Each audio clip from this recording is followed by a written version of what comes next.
Okay then, howdy folks, here we go. So we've all been waiting for this one. You knew it was going to have to all come up to the channel at some point. Mine's finally arrived. This one I think a lot of us have been waiting for. So this is Airfix's brand new. We've been waiting for it for a long time now, thanks to COVID holding everything back. 172nd AVRO VULCAN B.2, whole new mould, starting afresh.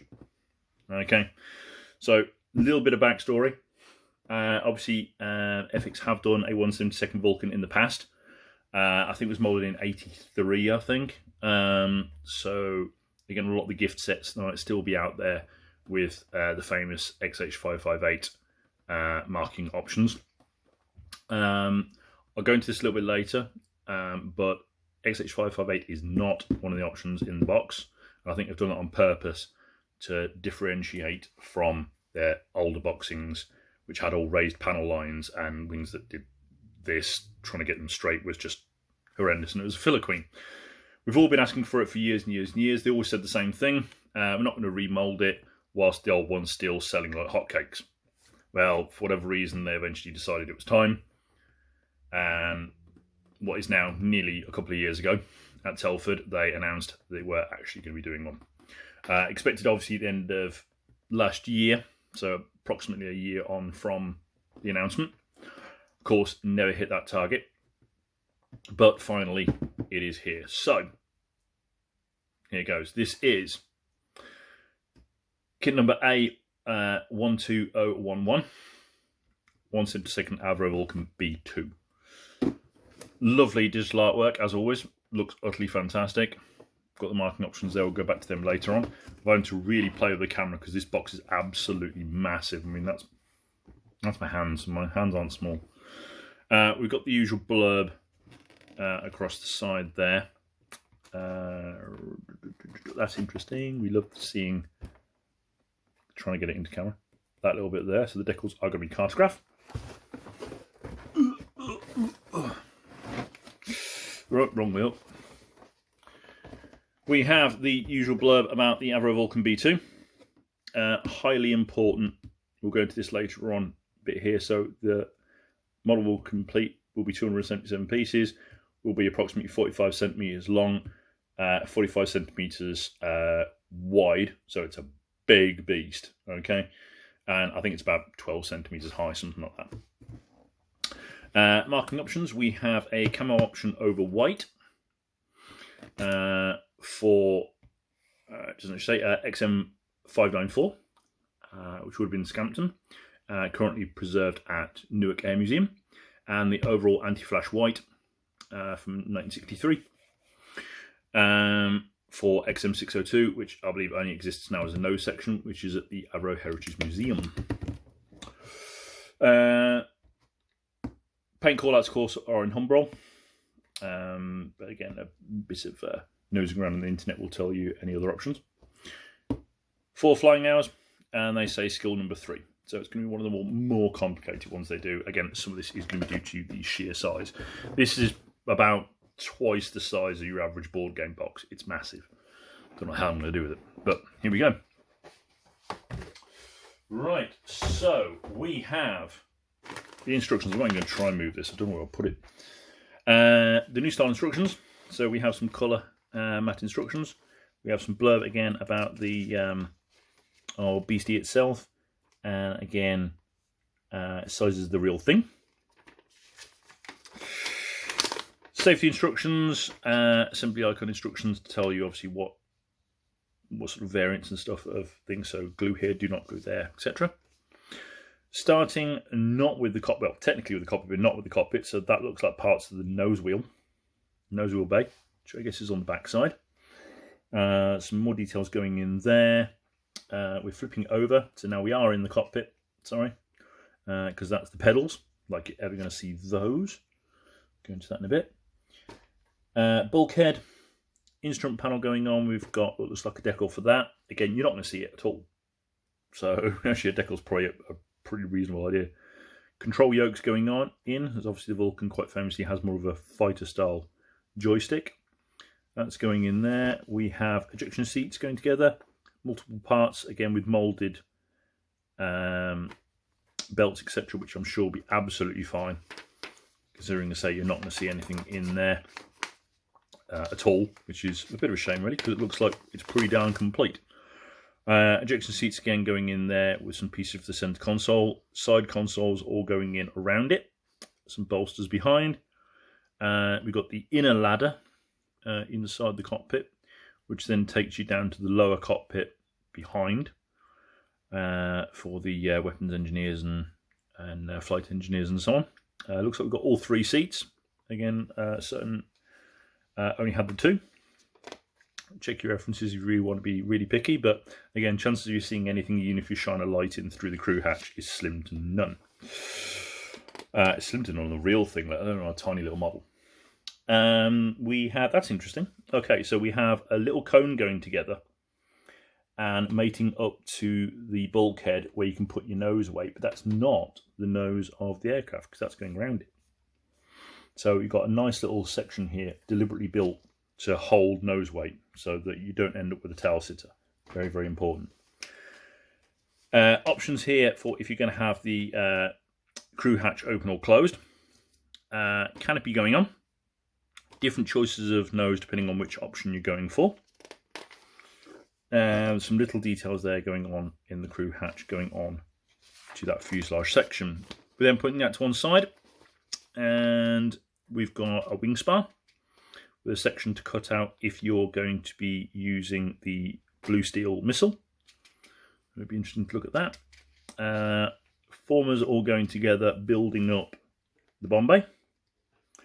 Another wing spar, so building up this big box. Again, all those formers going in, making it very clear with the colours what is and isn't what you're working on at that moment. So again, that's the previous bit, adding bits to that. It looks like we're building up a wing box on the side. Is that then the opposite side? Yeah, that's the opposite side there, building up the same. So you can have this big section. Then you're looking at the lower wings, where again we have options if you're having the undercarriage down or the blue steel missile in. So worth mentioning which one you're going to go for with that. Then we're building up the lower wing, again with your choices of Bombays depending on whether or not you're going for the Bombay or the blue steel missile again. Obviously, if you're going for the blue steel missile, you don't have to repaint any of these formers at all because you won't see them. That huge wing spar box is now being added for strength. Again, options there. What's that an option? Oh yeah, it's just telling about the choice of Bombay. So that would be mostly for option B. That should be nice and straight. Shouldn't have any problems like in previous ones. Again, it's then being added to the wings on the other side and all mated down. So you have this huge section straight across to the bottom, all nice and square. We've then got, oh no, so this is the nose wheel base, sorry, being put together. Again, choices then of open or close. You're going to have to cut the door in two if you're going to have it open. Slightly annoying, but okay.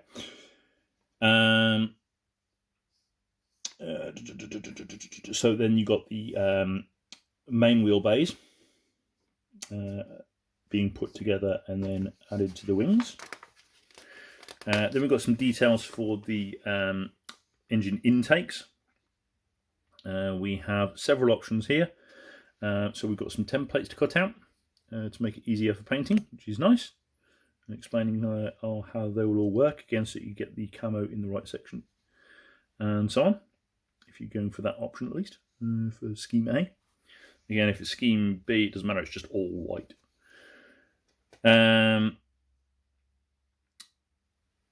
We've got fan blades going in. Then it looks like we've got options as well for covers as well. So if you don't like trying to deal with seams and stuff on intakes, the covers are actually in the kit, which is lovely. Liking that. Intakes going in. Some smaller clear parts. Then we've got the upper wings actually going together. So they mate quite strongly with this bulkhead section at the front. And we're assuming going together, yes. So then we've got the lower wing going onto the upper wing, and then that section from earlier on being added to the front. After that's on, we've got some wing fences coming in for just on the inside of the intakes. And then we're at the rear end. We've got the tail cone with several options depending on which model you're going for, which option. And we have, looks like we've only got the one option, so again, B2. I'd have to double check which version of engine this is. Looks like we've only got the one option for nozzles. So someone can correct me as Olympus 201 and 202, I think, depending on exactly which one. But they're all being built up. They all look quite nice. Again, they're pretty simple. They're not greatly detailed, like say an F15 or something like that. They're pretty big, just huge tubes. They're all going in. That's both sides, sorry. And then being finished off just there. Looks like I've got some numbers and stuff to make things nice and easier. Smaller details going in, little scoops around the bottom. We've then got options here for that ECM pod underneath or in between the one engine. Again, you might want to check your references depending on that, because obviously not every single Vulcan had them. They were relatively later on. You will need that if you're doing SH508. Going with the aftermarket. Okay, that's also kind of interesting. So we have separate pieces. This is the tail. The top of the tail going together, the main tail going together, and the top being added. That looks like just one option. So I'm not seeing the option here for the ECM pod tail. Again, as seen on the likes of SH508. So it'll be interesting to look at the parts. I don't have time. 11 minutes already. Jesus. Tail going on. Then we got the, well, ailerons, flaperons. Again, it's a Delta. They're always a little bit odd. Details all going on. Greatly detailed here again as to how far up or down they should be, depending on how you want to display them. Weirdly, it's got the door going on now, but okay, fair enough. Then we're going into the undercarriage. Obviously, lots of wheels. Nice big aircraft. Big chunky legs. All going together there. And then the opposite side. So copied on. You see this big brochure. It's not too bad, really. It really isn't. And most manufacturers would just show you that and say copy on the other side, but they've shown you there. Then we got the nose wheel going on, doors, etc. And nose wheel all going together just there. Then we got the option, obviously, if you're going for the bombs.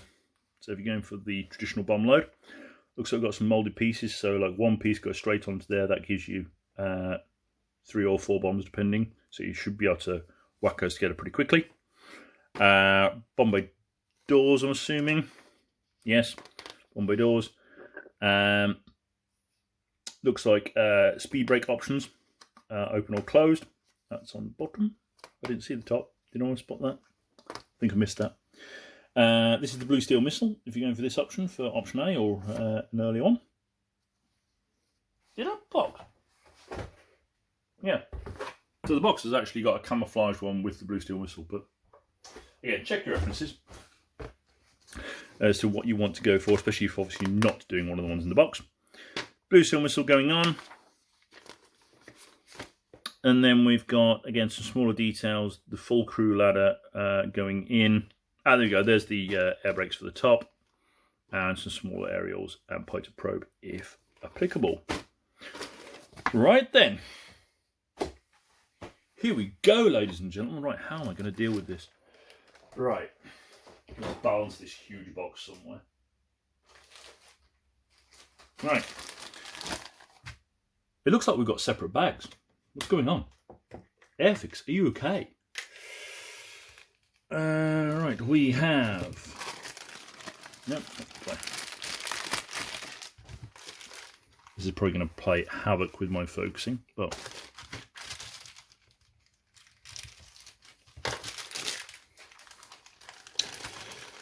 We have a sprue here for the blue steel missile. So we've got some lovely restrained panel lines there. Not much in the way of sort of rivety like stuff particularly, but nice and clean looking. I don't know what everyone's going on about, like, oh, the panel lines are horrible, horrifying. They're pretty reasonable, I think. On a par with the likes of their Lightning or Hunter that everyone loves. Some smaller details here again for the rear end, etc. They're looking pretty reasonable. They aren't though. There's some pretty chunky sprue gates to deal with, I think. Or is that? No, it's not. So that's actually, that stays. So it's like a bar across the centre, so it will swivel. So that's pretty cool actually. I stand corrected. Again, back side, nothing. There is, ejection marks, but nothing that you're going to see anywhere whatsoever. So we like that. Not really the most important part of this, is it though? This is. So we have this ginormous bag here with wing parts in. Seriously, I've had Christmases with like less stuff packed up than this. This is crazy. Okay. Right, these are the bits obviously that everyone really wants to. Oh, we've got the clear in there as well. Okay, so we have upper wings. Looking pretty damn awesome, if I'm honest. Nice and smooth. Again, very little in the way of rivets or anything like that, but a lot of nice panel lines. You can always add the rest in. You got your little wing fences to disturb the air.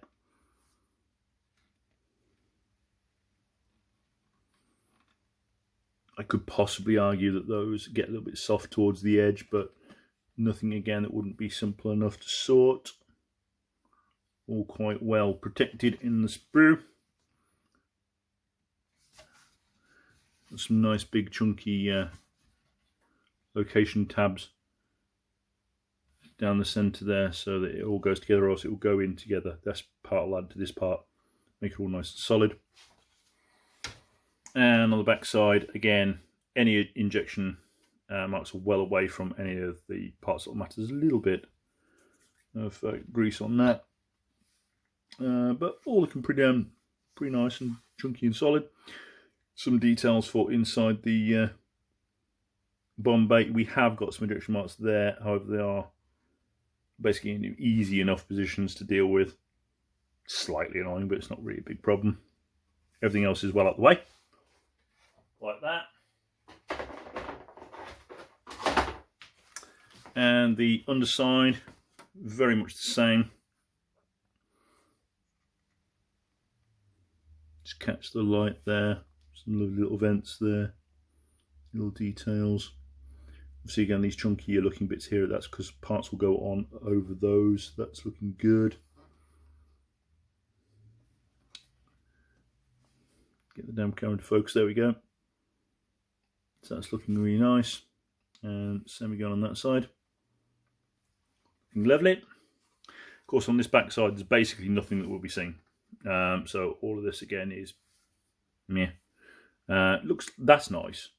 So we know that these sections might have to be cut out if again you're doing the blue steel option. They've basically pre-drilled your holes to make it easier to drill through. So you can just drill through all these little holes here and then snip, snip, snip, snip, clean it up. Be really, really nice and quick to clean up, and you'll get it spot on every time. Love that touch.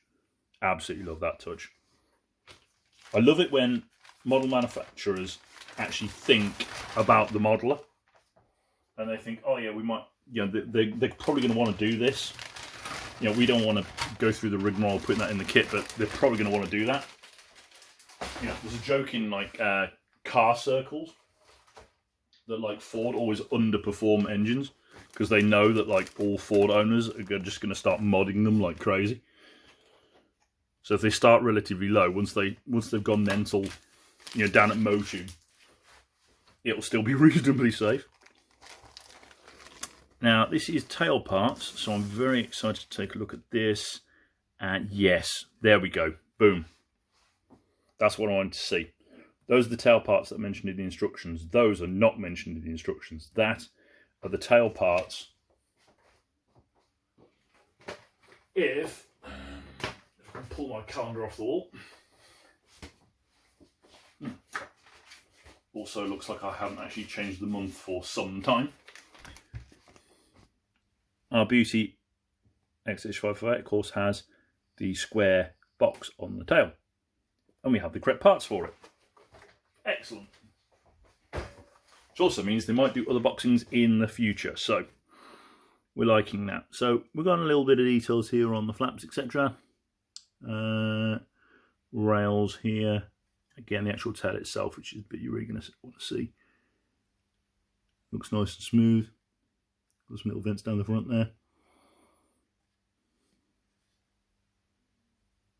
And again, parts there. Smaller vents, etc. just there. So they all look pretty reasonable. Again, on the back side, none of this I think is going to be at all seen whatsoever. That might though. What are those? Not sure what these parts are, but we do have. Are those Shrike rails? I can't remember seeing those in the instructions. They might be pylons for Shrike missiles, which would be quite handy if you want to do a black buck option. They'd be about the right size. But we do have an ejection mark on there, but it would be relatively easy to clean that up. We've got 3 on the other one though. No, we've got 3 on each. Sorry. So that's slightly disappointing, but again, it's not in really awkward positions, so it'd be easy enough to clean up. So, okay, bit of a mixed bag there, but we like that, generally speaking. Love the fact that you've got those options for the tail. So if you want to get down the aftermarket and you want to do one of the others like 558, you can. The parts are there. Oh, where are we? Oh, I've got to go back to the other thing. I missed the clear parts, didn't I? Right, again, trying to wrangle this huge sprue. The sprue is literally the size of the box. It's absolutely massive. It's like twice the size of a board game box. Okay, what have we got here? So this is the back side. So here we go. We have details for, I think that's the main wheelbase. Got some bits and pieces there. Again, all the ejection parts are off the part, which is nice. These pieces here, going to focus, sorry, for the intakes there, they're looking nice. And again, more for, I think that's the nose wheel bay. They're looking good. There's your fans. Certainly be easily enough. We've got this lovely bit to sit in for, again, the blue steel missile, if you're going for that option. It's that lovely little insert.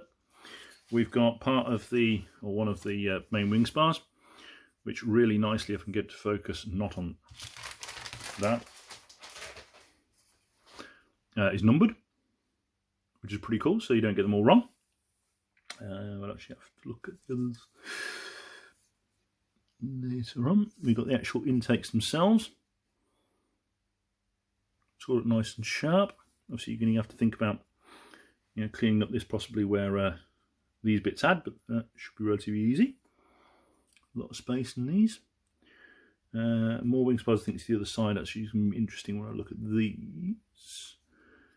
We've got, again, the formers and stuff for the Bombay. They have got little numbers on them as well. You'll have to clean that up, but obviously that's going to make it easier, making sure you get them all in the right order. So I'm fine with that as an option.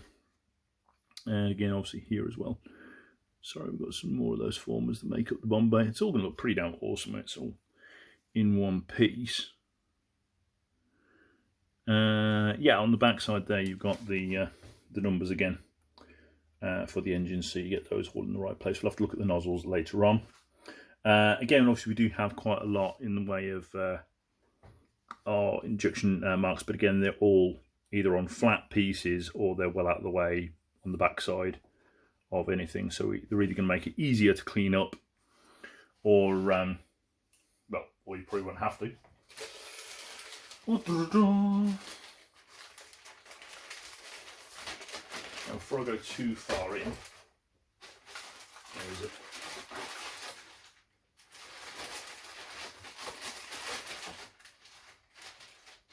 There it is.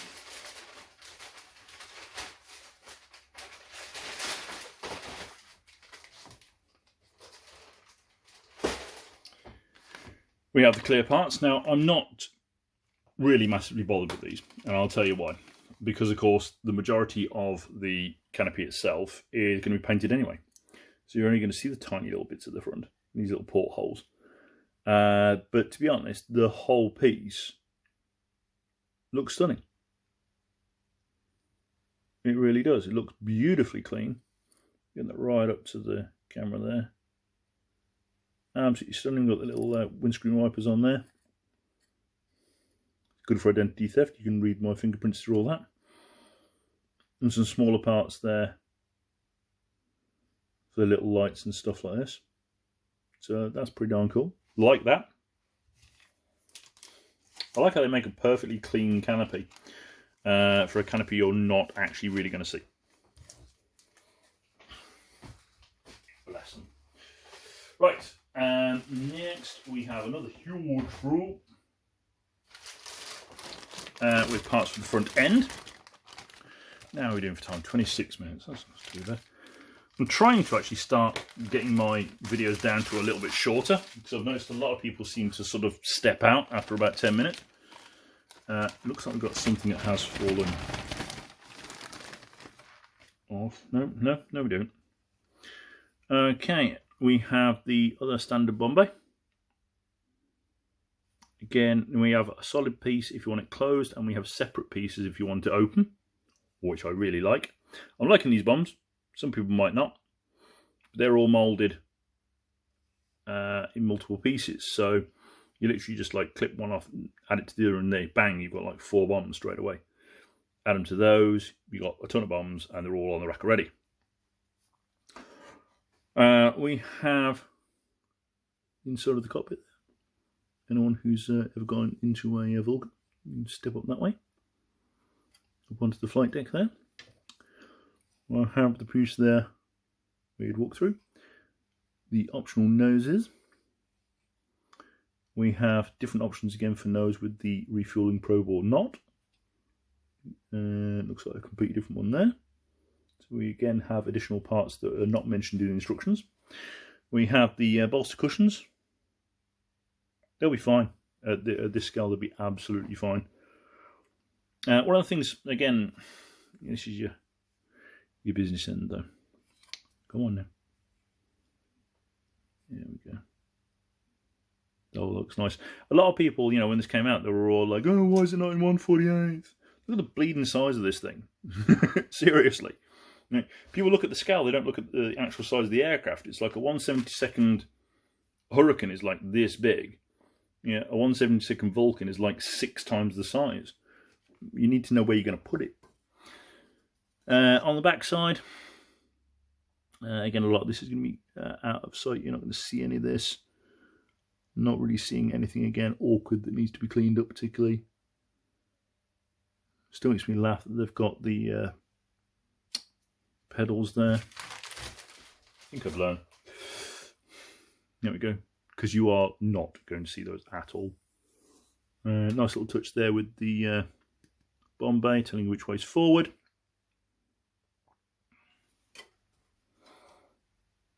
All quite nice. We're liking all that.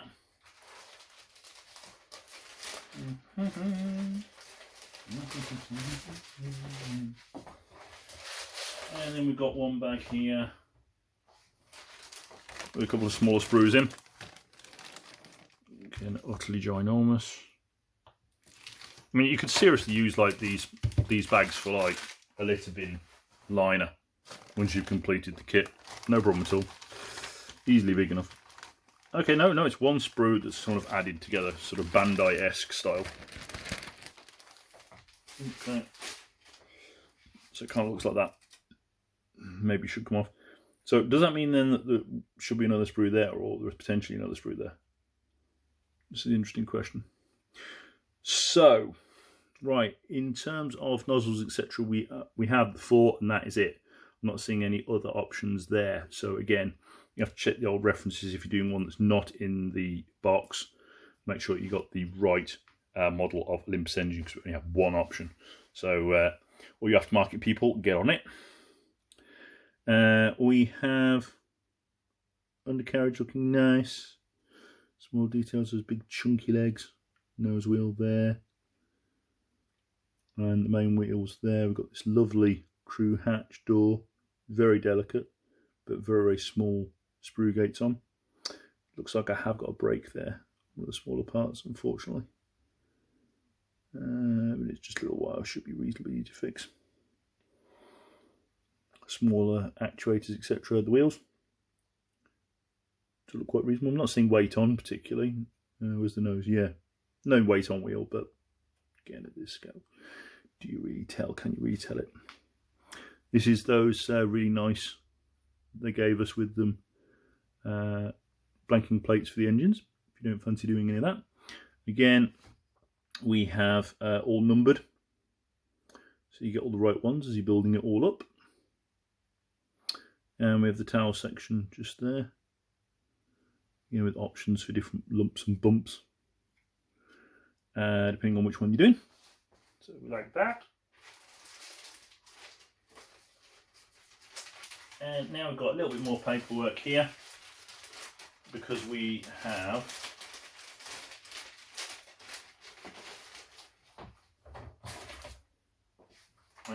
those marking options. So we have two big A3 pieces of paper.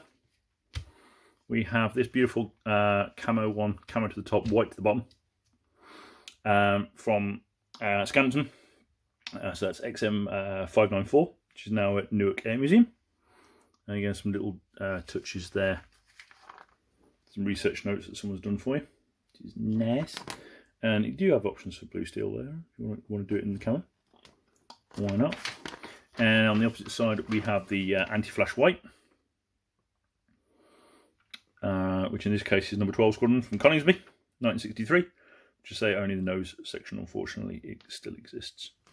That's pretty cool. We like that. See, that's kind of strange. Anti-flash white one is the one with the bombs. Okay. We have another big sheet here for the masochists amongst you who love all that beautiful stenciling. Both sides, remember. Enjoy that one. And then finally we have the decals. So we have a small A5 sheet, mostly stenciling and bands for the bombs. Bands for the bombs. We have again the number 12 Squadron, the cleaned up, lighter coloured round was just there. With some, again, this is a cartograph, so look at it. That focus, either way, looking absolutely stunning. And this cool fox just there. Again, when it comes to the actual stenciling, again, that is just about readable. Don't know if you guys can see that, but I can. Different coloured stenciling again for the others, and then we have the common stuff. Again, the detail that again might be the only time this is a good idea, but that instrument panel actually looks semi-see-through. I don't know if you can see that. So there's white lines, but it isn't white. So you paint that black, put that over the top of it, and you're going to get all the edges all in white and all the dials. I think that would look just lovely, actually, to be honest, especially this scale. Same with the sides there. This is a cartograph. What are you expecting? It's fantastic. Okay then. So, a lot to go through there.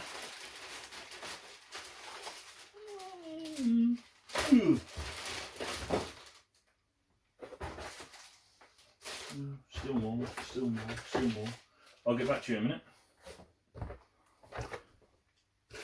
Oh, finally,